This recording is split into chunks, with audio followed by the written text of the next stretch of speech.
By 1944, Japan believed this island was unstoppable: concrete bunkers, interlocking artillery, thousands of troops. American planners studied it for months, and then they made a decision that shocked no one at the time. They didn't attack. Instead, they went around Japan's strongest island defense, and in doing so, they quietly broke Japan's entire Pacific strategy. The Pacific Ocean in 1943 was not quiet. It groaned under the weight of fleets, convoys, and ambitions. Every island, no matter how small, had become a chess square.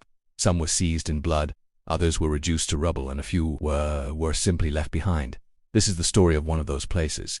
A place Japan believed was unbreakable. A fortress so heavily defended that Allied planners once assumed it had to be taken. A stronghold packed with tens of thousands of troops, airfields carved into volcanic rock, artillery hidden in jungle-covered hills, and underground tunnels that seemed to go on forever. And yet America never invaded it. Not because they couldn't, but because they chose not to. To understand why, we have to go back to the early days of the Pacific War, when Japan's empire seemed unstoppable, and when one island base quietly became the beating heart of Japan's entire southern defense network. In January 1942, just weeks after Pearl Harbor, Japanese forces landed on the northeastern tip of New Britain, a long, rugged island in the Bismarck archipelago. The target was a sleepy Australian-held harbor town surrounded by dense jungle and looming volcanoes. Its name was Rabaul. Within days it was gone. Australian defenders were overwhelmed. Many were killed. Hundreds vanished into the jungle or were captured. The rising sun was raised over Simpson Harbor, and almost immediately, Japanese engineers, naval planners, and generals realized what they had just acquired. Rabaul wasn't just another island. It was a gift. A deep-water harbor, naturally protected by a volcanic caldera. Room for airfields, lots of them. High ground, perfect for observation and artillery. And most importantly, the position that sat astride the sea lanes linking Japan to the resource-rich Dutch East Indies and the South Pacific. Admiral Isoroku Yamamoto himself would later describe Rabaul as a keystone of the southern perimeter. Japan moved fast. By late 1942, Rabaul had transformed into one of the most heavily militarized bases on Earth. 5 major airfields, with room for hundreds of aircraft. Massive naval facilities, servicing cruisers, destroyers, and submarines. Tens of thousands of troops, including elite naval infantry and army divisions, anti-aircraft guns, layered in rings. From shoreline to hilltops, caves and tunnels, blasted directly into volcanic stone to survive bombardment. American intelligence officers studying aerial photos were stunned. One analyst reportedly wrote that Rabaul looked less like a base and more like a continent in miniature. By 1943, over 100,000 Japanese personnel were stationed in and around the Rabaul area, making it arguably the strongest single Japanese position in the Pacific outside the home islands. And Japan fully expected it to be attacked. From Tokyo's perspective, the logic was simple. The Allies were advancing. They would have to come through Rabaul. There was no other way. For Japan's generals, Rabaul was not meant to be flexible, it was meant to be immovable. Its supplies poured in. Reinforcements arrived by convoy under constant threat of submarines. Pilots rotated through. Commanders hardened the defenses further, convinced that when the Americans came, Rabaul would become another Guadalcanal, but worse. Much worse. One Japanese officer later recalled, "We believed Rabaul would be the place where the enemy's advance finally broke." American planners initially agreed. Early Allied war plans marked Rabaul with thick red circles. It was listed as a primary objective. Briefings discussed landing beaches, casualty estimates, weeks, possibly months of fighting. Some projections were grim, based on troop density and terrain. An invasion of Rabaul was expected to cost tens of thousands of Allied casualties. And yet, something changed, quietly, gradually, almost invisibly. As 1943 progressed, American and Australian commanders began to ask a dangerous question. What if Rabaul didn't need to be captured at all? The turning point didn't come from Rabaul itself, but from elsewhere. From places like Guadalcanal, Buna, and the Solomon Islands, where American forces learned painful lessons about jungle warfare, logistics, and Japanese defensive doctrine. They learned that Japanese garrisons rarely surrendered, that fortified islands became meat grinders, and that time was just as valuable as territory. At the same time, American industrial power was beginning to show its full weight. Ships were being launched faster than Japan could sink them. Aircraft production exploded. New carriers, new bombers, new tactics, and with them came a revolutionary idea. Instead of smashing every stronghold, what if you cut them off? What if you bypassed a fortress and let it rot? This concept, soon known as island hopping, would redefine the Pacific War, and nowhere would its impact be more dramatic than at Rabaul. Because while Japanese troops dug deeper, trained harder, and waited for an invasion that never came, American bombers were already on the move. Airfields were being built just close enough. Naval patrols tightened their grip. and the strongest Japanese base in the Pacific was about to become something no one in Tokyo had anticipated: a prison. But in 1943, standing on the ridges above Simpson Harbor, Japanese soldiers could not see that future. They saw only confidence. The guns were ready. The tunnels were stocked. The fortress stood intact. In somewhere beyond the horizon, they were certain the Americans were coming. They just didn't realize how or whether they ever would. If this story helped you understand the war more clearly, please like the video and subscribe to the channel for more deeply researched history. By mid-1943, Rabaul no longer looked like a distant outpost of empire. It looked like a city at war. From the air, Allied reconnaissance photos revealed runways sliced through jungle-like scars. New ones appeared every month. At Lekunai Funakanao, Tobera Japanese engineers worked day and night, pouring crushed coral, leveling hills, draining swamps. Planes rolled down as fast as they could land. Fighters, dive bombers, long-range torpedo aircraft. Rabaul was becoming an air power factory. Below ground, the transformation was even more extreme. Volcanic rock, once considered a geological obstacle, became Japan's greatest advantage. Using forced labor and military units, the Japanese blasted miles of tunnels into the hills surrounding Simpson Harbor. Not shelters, fortresses, command centers with electric lighting, ammunition depots, hospital wards protected from bombing. Some tunnels were large enough to drive trucks through. Others opened into hidden artillery positions overlooking the sea. If the Americans landed, every beach would be under fire, and Japanese commanders were certain they would land. At the top of the chain was General Hitoshi Imamura, commander of the Japanese 8th Area Army.com/methodical and deeply respected. Imamura understood that Rabaul was more than a base, it was a symbol. Lose Rabaul and Japan's southern perimeter collapsed. So he prepared for the worst. Troops poured in from China, from the Philippines, from other island garrisons deemed less important.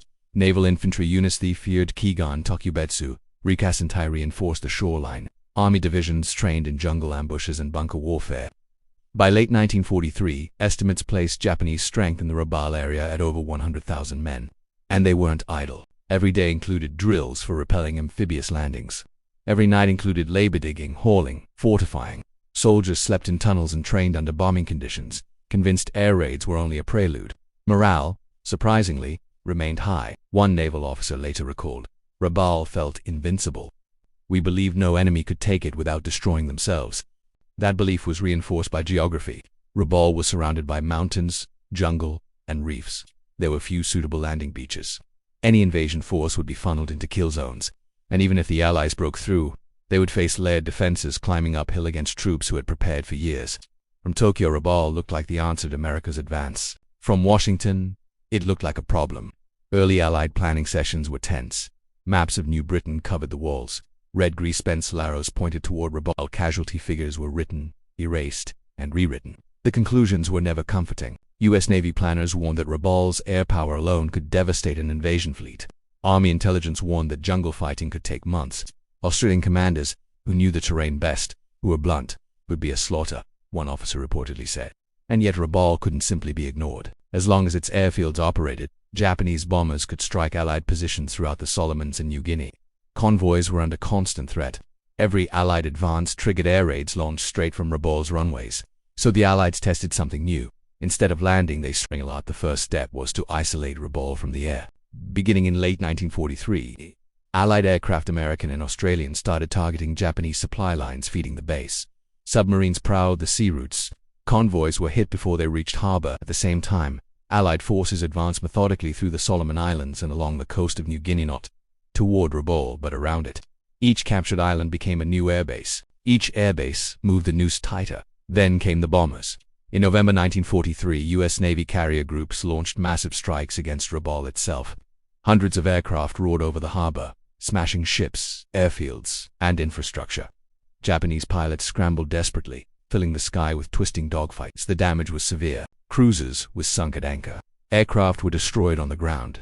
Repair crews worked frantically, but replacement parts were scarce. Fuel became precious. Pilots once rotated regularly were now trapped. Still, Japanese commanders believed this was only phase one. They expected landings to follow. They were wrong. What the Japanese didn't yet realize was that American strategy had evolved. Rabaul wasn't being softened for invasion. It was being neutralized. Allied planners realized that by seizing key positions nearby places like Bougainville and Cape Gloucester, they could place Rabaul under constant air attack without ever setting foot on its beaches.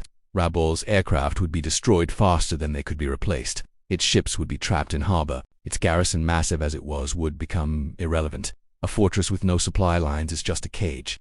Inside Rabaul, the signs were subtle at first. Rations shrank. Fresh food disappeared. Medical supplies were rationed. Fuel allocations were slashed. Pilots flew fewer missions not from lack of courage, but lack of gasoline. And yet, the invasion never came. Weeks passed, then months. The jungle swallowed the gun emplacements. The tunnels echoed with waiting. Soldiers stared out to sea, scanning for invasion fleets that never appeared. One Japanese soldier later wrote, "We trained every day for the enemy's landing, but the enemy chose not to land." By early 1944, Rabaul was still armed, still dangerous, still full of men, but it was no longer decisive. And the realization, slow, painful, unavoidable, was beginning to set in. Japan's strongest island defense had been outmaneuvered, and the war had moved on without it. By early 1944, something felt wrong inside Rabaul, not because the defenses had failed, not because morale had collapsed, but because the real war seemed to be happening somewhere else. Japanese soldiers still manned their guns, pilots still waited by their aircraft, officers still studied invasion charts pinned to tunnel walls. Every man knew his position, his sector, his role in the coming battle. But the Americans did not come. Instead, the sky came.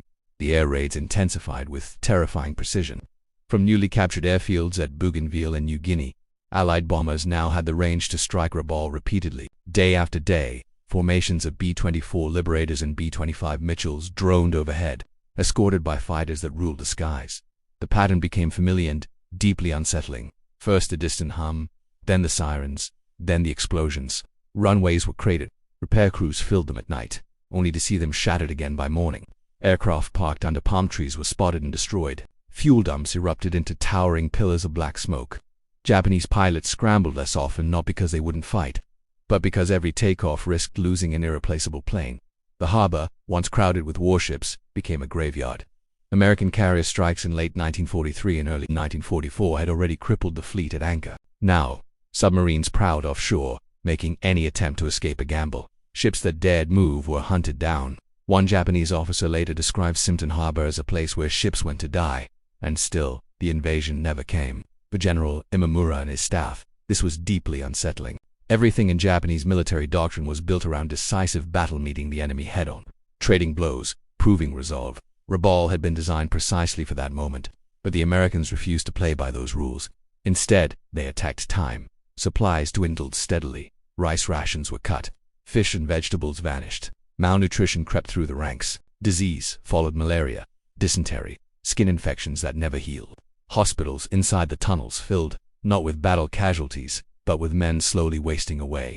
Worse still was the isolation. Radio messages from Tokyo became less frequent and more vague. Reinforcements promised never arrived. Replacement aircraft stopped coming altogether. Rabaul was no longer a frontline base. It was a forgotten one. The psychological impact was severe. Japanese soldiers had trained for years with one expectation: to die defending the island against an American landing. Instead, they were dying quietly, unseen, from hunger and illness. One surviving diary entry reads, "We are surrounded by the enemy, yet we never see him. The war passes us by." American commanders were fully aware of what was happening. They called it Operation Cartwheeler, sweeping campaign designed not to smash Rabaul, but to render it useless. By seizing key islands and coastlines around it, the Allies cut off air cover, naval movement, and supply routes. Rabaul was effectively sealed, and it was working. By mid-1944, Japanese air power at Rabaul was essentially gone. The once formidable fighter groups had been destroyed in the air or on the ground. Veteran pilots were dead or stranded. Training aircraft sat idle, lacking fuel. Anti-aircraft guns still fired, but fewer shells each week. American reconnaissance planes flew almost unchallenged, photographing the base in detail. Analysts could see the deterioration clearly: abandoned aircraft, rusting ships, overgrown installations. From the outside, Rabaul still looked intimidating. From the inside, it was rotting. Yet even now, Tokyo refused to abandon it. Orders continued to emphasize holding the position at all costs. Withdrawal was unthinkable. Surrender was forbidden. The garrison would stay and wait. Then came the moment that truly confirmed the truth. In late 1944, Japanese officers intercepted Allied radio traffic. It spoke of operations far to the northwest toward the Philippines, toward Leyte, toward Luzon. The American advance had leapt forward hundreds of miles without touching Rabaul. The realization hit like a physical blow. Rabaul had not been bypassed temporarily. It had been skipped entirely. Everything built, there the guns, the airfields, the tunnels, The manpower had become strategically irrelevant. One Japanese staff officer later admitted, "We had become a weapon no longer aimed at anything." For the soldiers on the ground, this knowledge was devastating. They were still ordered to train. They still ordered to prepare for landings.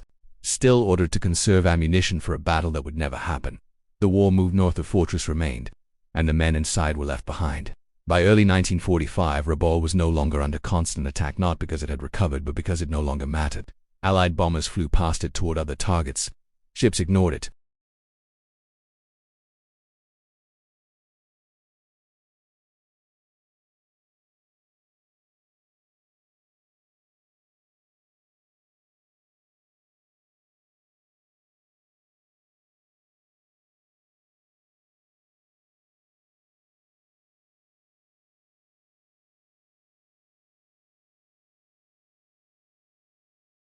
By 1945, Rabaul existed in a strange, almost unreal state.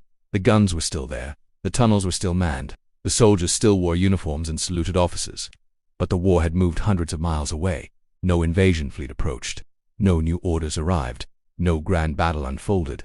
Instead, days blended into weeks, and weeks into months, marked only by hunger, sickness, and waiting. Rabaul had become a fortress without a purpose.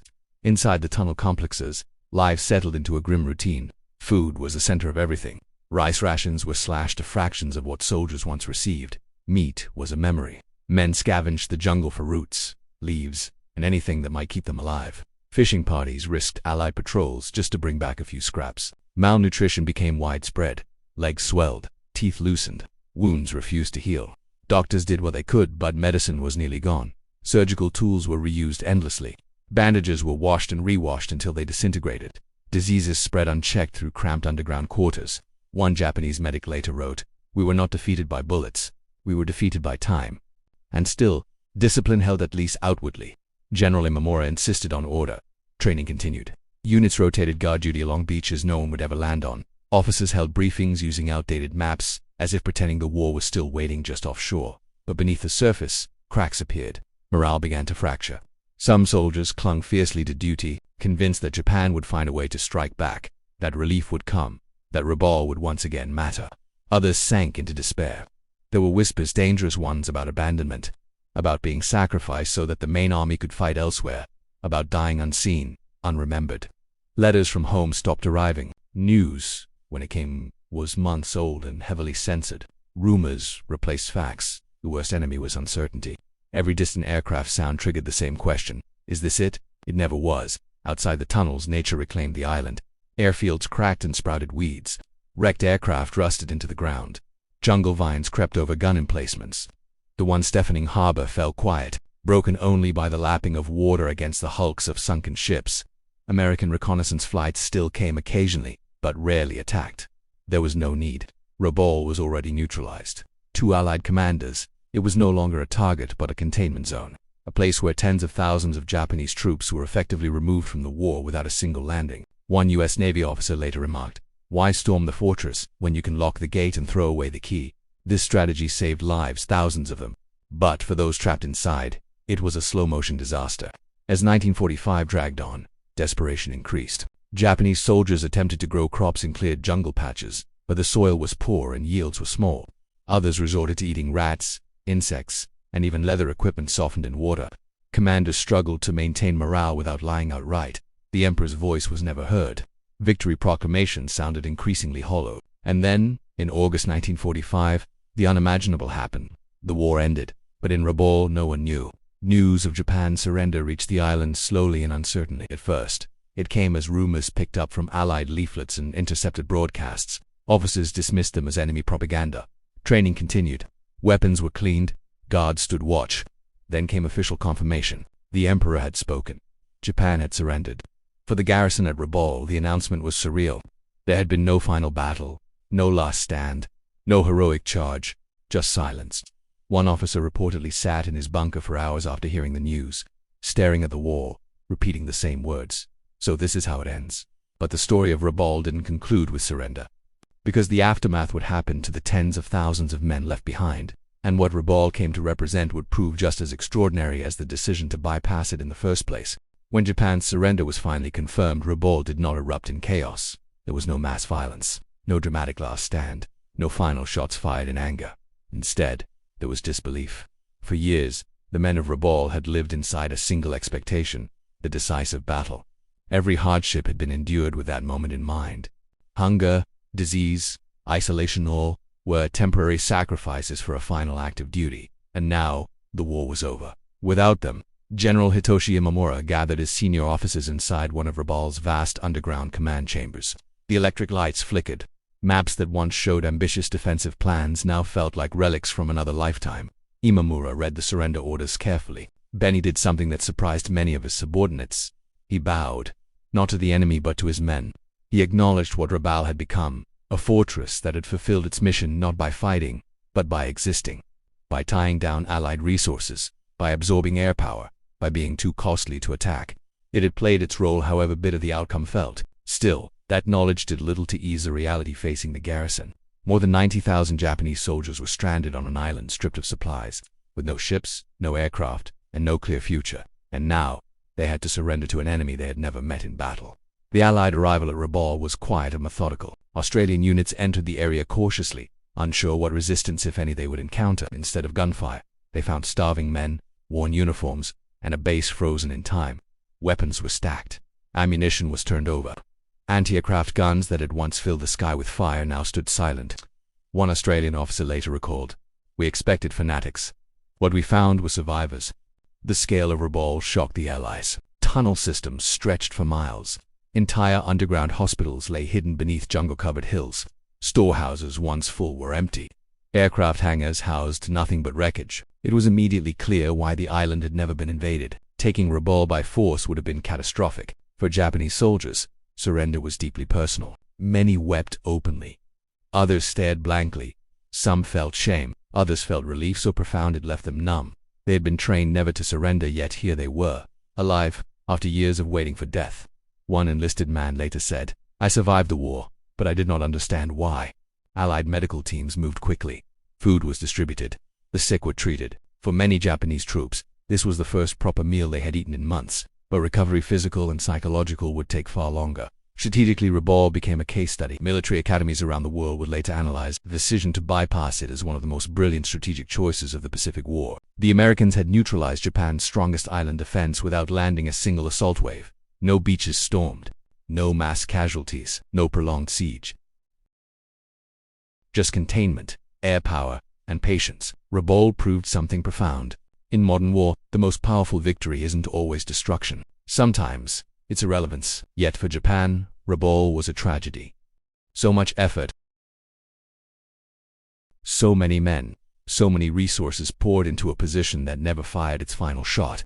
It was a reminder that war is not just about bravery or strength, but about adaptability. And Japan, at Rabaul, had built a fortress for a kind of war that no longer existed.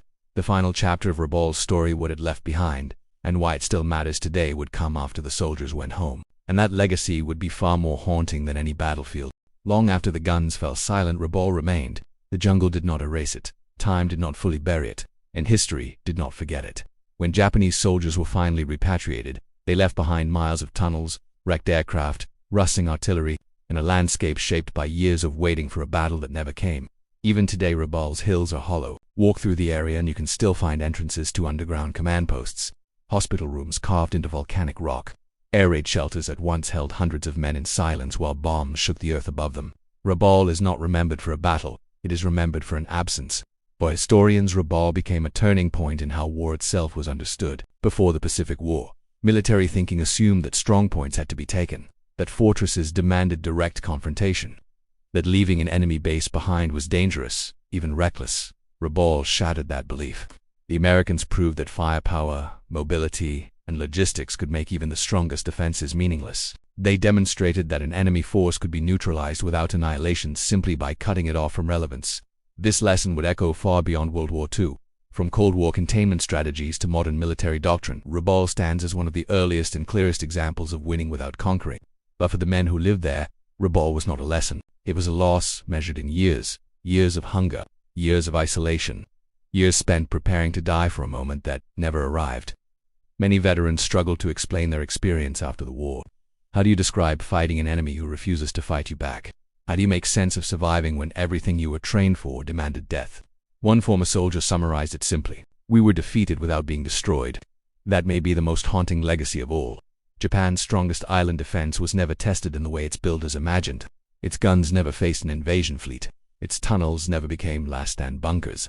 Its soldiers never fought the battle they trained for. Instead, it became a monument to strategic evolution and a reminder that wars are not won by strength alone, but by choosing where not to fight. Rabaul was ready.